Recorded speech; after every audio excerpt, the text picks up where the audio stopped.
para pemirsa Mentari Novetin sekalian, selamat menemui bersama. Senang menemui Anda kalian semua bersama saya, Dr. Yanto Marius, psikiater di Manado. Pertama-tama saya ucapkan bagi saudara-saudara yang menunaikan ibadah suci Ramadan, selamat menunaikan ibadah suci bulan Ramadan di tahun 2022. Kemudian sekedar informasi, ada juga orang yang menanyakan saya, kenapa baju saya corak-coraknya bagus-bagus. Nah ini senang juga ya, karena ini corak Indonesia. Jadi corak-corak khas dari daerah lain. Kali ini adalah corak dari suku Dayak, dari teman saya di Balikpapan. Ya, saudara Charles yang berikan ini. Kemudian banyak lagi, entah saya beli atau saya pesan dan ada hadiah-hadiah. Itu adalah corak Indonesia. Ada Manado, ada Gorontalo, ada Lombok, ada Balikpapan, ada Jayapura, ada dari Batak dan lain-lain. Ada juga dari Kendari, Toraja juga. Jadi inilah Indonesia, corak yang indah-indah. Nah, saudara, sudah saya sebutkan minggu lalu bahwa video yang ke-26, bagaimana 3 tahap mencapai cinta, penghargaan, dan hormat. Nah, saya ulangi sedikit, tidak panjang-panjang, karena ini erat kaitannya dengan video sekarang ini. Jadi saya ulangi, bagaimana 3 tahap cinta, pada hormat. Pertama, apabila si A ini dan B ini berinteraksi, interaksi antara terutama keluarga dekat ya, orang-orang dekat dengan kita, suami, istri, kawan-kawan, orang tua, sahabat dan sebagainya. Apabila kita diperlakukan dengan baik, maka kita membalas dengan baik. Yang kedua, apabila orang tersebut berlaku buruk, maka kita memperlakukan dengan baik untuk waktu tertentu. Apabila disepakati, apabila sesudah lewat waktu orang tetap buruk, maka harus dibalas buruk. Dengan catatan, membalas buruk itu rasional, bukan emosional, bukan untuk membalas dendam, tapi mendiri. Waktu itu saya sudah berikan contoh, seorang istri nama Anak, suami menurut nama Benny, dan orang ketiga namanya Cornelis. Silakan mensimak video nomor ke-26 minggu lalu. Karena saya tidak akan ulangi lagi. Ini lanjutannya adalah 4 strategi menghadapi solusi hidup yang rumit ya. Di mana? Solusi seperti lagi antara keluarga dekat dan lingkungan kita dimanapun kita berada. Di sini dikatakan dalam kehidupan interaksi dalam masyarakat, hubungan antara sesama manusia, maka hubungan itu bisa mulus atau kurang mulus atau tidak mulus. Kalau dia mulus, maka dia akan menjadi positif, mempunyai dampak positif ya. Kalau dia tidak mulus dan kurang mulus, tentunya mempunyai dampak negatif. Nah, dalam menghadapi kekecewaan itu harus seimbang ya. Kita dalam bergaul dengan sesama kita harus seimbang. Tidak boleh satu selalu banyak memberi, satu menerima lebih banyak. Harus selalu mengalah. Saya harus selalu menang. Satu pihak terus menang. Harus win-win ya. Harus selalu memberi, berkorban. Satu tidak tahu memberi, ya tidak bisa. Dia juga seperti yang baterai HP kita mencas pihak lain. Orang itu harus mencas kembali. Entah orang itu atau keluarganya mencas kembali ke kita, supaya kita tidak, kalau tidak ketidakseimbangan terjadi, maka ini hubungan akan bubar. Jadi tolong fokus lagi pada materi ini. Nah, saat ini kita membahas 4 solusi dan solusi hidup yang rumit dalam berinteraksi sesama manusia, terutama orang-orang dekat kita.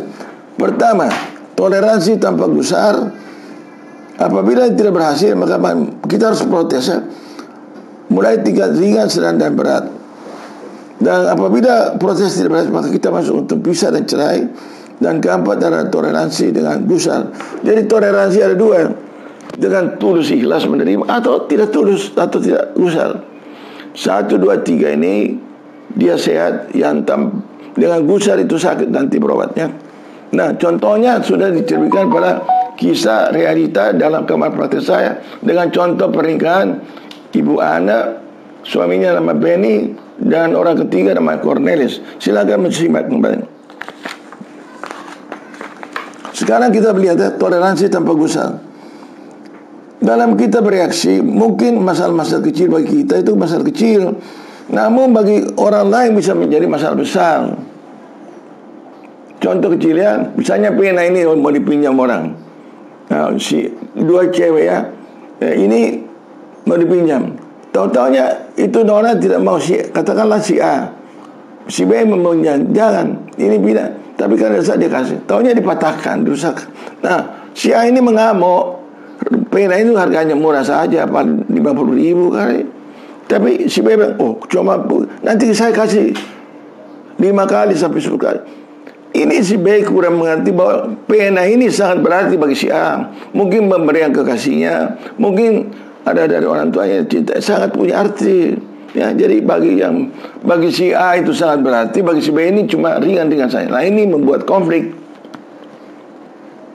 Ada orang yang tidak mau ribut dengan masalah-masalah kecil. Masalah-masalah kecil apabila tidak diselesaikan besar, maka dia akan menyedot energi positif kita ke dalam energi negatif dari pasangan kita. Nah, apabila toleransi dengan gusar ini, tanpa gusar ini tidak diterima oleh orang lain, maka tiba saatnya untuk protes. Protes yang tingkat ringan, sedang sampai berat. Bagaimana itu protes? Kalau hubungan suami istri ya, seperti anak sama Benny. Anak kan, Benny kan masuk kelab malam. Jadi waktu tertentu dia sudah menekan, dia tidak lagi mau melayani suaminya, mabuk kurang, memberikan makanan malam, melap muntahnya, tidak lagi. Dia mulai tinggal protes. Dia cuek-cuek saja, dan kalau perlu sudah saya jadikan contoh. Saya tidak ulangi karena akan silakan dengarkan. Dan saudara, kita tadi mengenai toleransi tanpa gusar ya. Jadi dia apapun diperlakukan dia terima. Kalau tidak dia terima, masuk ke dalam protes, tingkat ringan, sedang, dan berat. Apabila tingkat ringan mulai mengabaikan tugas-tugas pokok sebagai suami atau istri, tingkat sedang sudah membawa penderitaan bagi masing-masing, dan tingkat berat sumpah sampai rana. Apabila tidak berhasil protes ini, maka harus siap ke dalam perpisahan. Maju itu baik, mundur itu baik. Tidak maju, tidak mundur, tidak ada penyelesaian masalah, itu membawa sakit. Contoh, umpamanya, apabila sang suami itu, misalnya Benny, mengancam memukul istrinya anak, maka anak harus bilang, Ben, jangan pukul saya. Kalau kamu pukul saya lapor polisi. Begitu. Kalau dia tidak pukul, tidak apa-apa. Tapi kalau dia pukul, babak belur, maka istri anak harus memotretkan diri sebagai persiapan nanti secara hukum. Dia punya babak belur, pukulan itu harus nampak di wajahnya. Kemudian langsung kalau sudah malam, besok pagi harus segera lapor polisi, ya, dan buktikan. Karena polisi selalu mencari saksi dan bukti saja. Polisi tidak cari lain, cuma saksi dan bukti. Terutama bukti. Kalau saksi ada saksi palsu ya. Kalau bukti nyata. Nah, kalau protes tidak berhasil, maka harus cerai, berpisah ya. Daripada hidup dalam kebahagiaan palsu. Banyak sekali keluarga yang hidup dalam kebahagiaan palsu, false happiness. Dalam ada cerita seorang suami istri sudah nenek dan kakek ke hakim minta cerai. Pak hakimnya kaget, loh kenapa nenek kakek baca? Jawab mereka berdua, nanti sesudah anak-anak kita meninggal baru kita boleh bercerai. Jadi mereka mempertahankan pernikahan walaupun pernikahan itu broken home, famili tidak berbahagia karena anak, nama baik, harta, atau agama, atau alasan-alasan harta dan lain sebagainya yang tidak masuk akal. Jadi yang tahap keempat, yang ini banyak bertoleransi dengan gusar. Dia tidak berani melawan, tapi dia juga gusar. Ini yang membawa penyakit ya. Tidak menerima, dia takut pisah, tapi dia takut pisah, tidak takut mati, tidak akrab juga. Ya itu tidak bisa. Nah, saudara-saudara, saya mau berikan bahwa sumber buku ini dari 4, saya mau tunjukkan dari HP saya ini.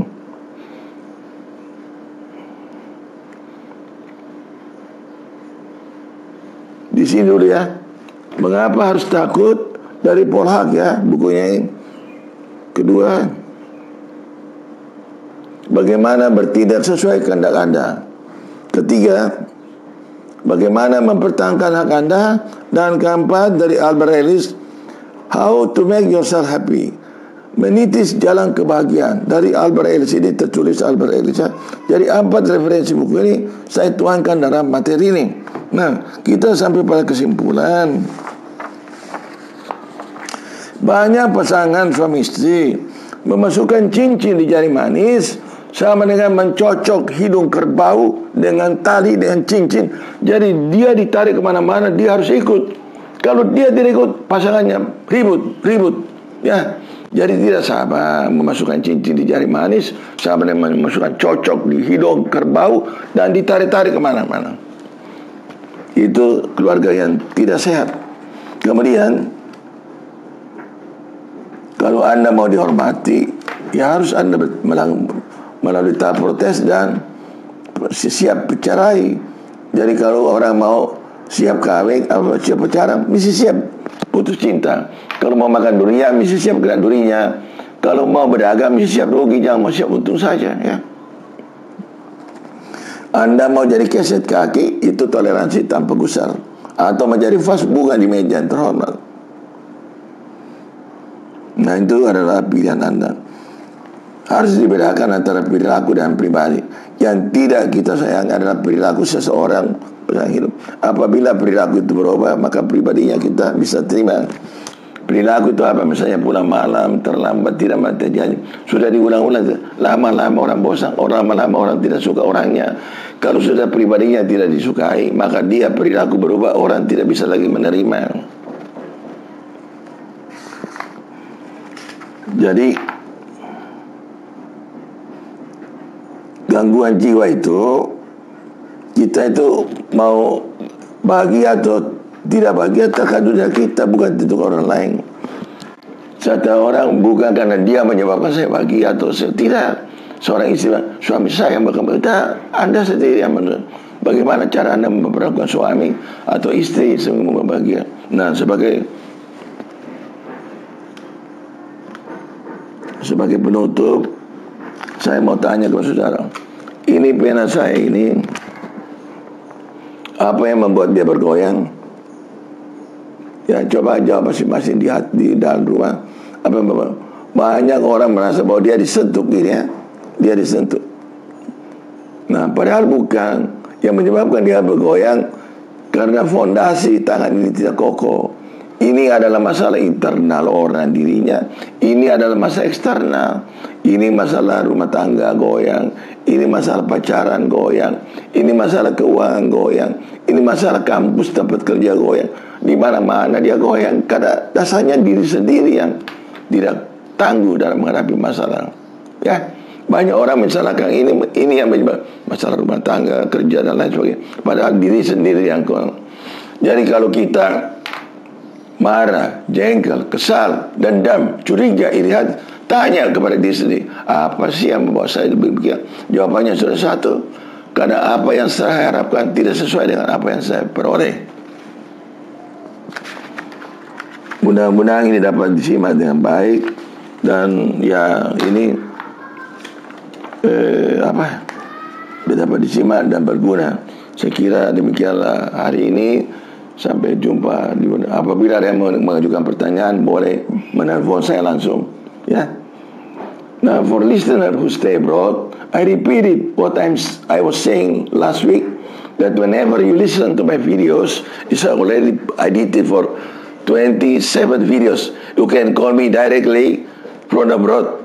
You can call me in my mobile phone is still on, so you can ask me in Indonesian or in English. I think so.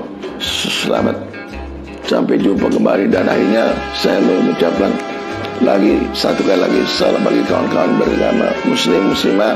Selamat menunaikan ibadah haji Ramadan. Mohon maaf lahir batin. Terima kasih.